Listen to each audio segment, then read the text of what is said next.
89% of students get this math wrong.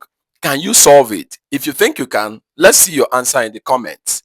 We have 5 power x plus 5 power x is 25. What is the value for x? For you to know the value for x, we have one 5 power x and another 5 power x. That means two 5 power x, right? So you can write it as 2 lots of 5 power x, and that gives us what? 25. Good. The next thing you do is to divide through by 2 and divide by 2 so that 5 power x can now stand on its own, okay, which is 25 over 2. But the next thing you should ask yourself is, can we actually express both sides, the left and the right hand side, to be in base of what? In the same base of what? 5. No, we can't. So all we have to do is just to take the logarithm of both sides, okay?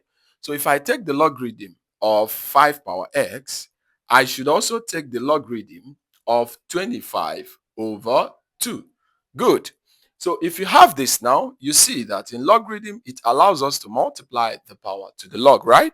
So if you multiply x to log 5, you should also have it to be, and in logarithm again, whenever you are dividing numbers in the same base, you are free to subtract the logs. So what you have is log of 25 minus log of 2.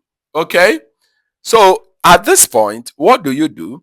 You can now see you can divide through by what? Log 5, so that you can find your x. Divide by log 5, divide through by log 5, so that log 5 will be out. We now have that x is equal to, we have it as log 25. Remember, 25 is 5 squared. So you can replace 25 by having it to be log of 5 squared minus log 2 divided by log 5. Okay? So here we can split the fractions. Okay? To split the fraction, we have it that x is equals to, this power is free to multiply the log. We have it as 2 log 5 over log 5. Then minus, here we have log 2 over log 5 by splitting the fraction since they have a common denominator.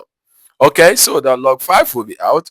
We have x to be equal to 2 minus log 2 over log 5. If you have this expression now, since we are trying to solve, you can see that they are of the same base, so we can now use change of base to solve it. At the simplest term, you see that x is equals to 2 minus log, a common log of base 5 of 2. And that's the simplest answer to this exponential mass Olympiad problem. I want you to subscribe, follow, and share for more exciting math tips. Comment your thoughts about the method and the approach we use to solve this. Do you like it? Rate it from 0 to 10. Let's know how we are performing. Bye-bye.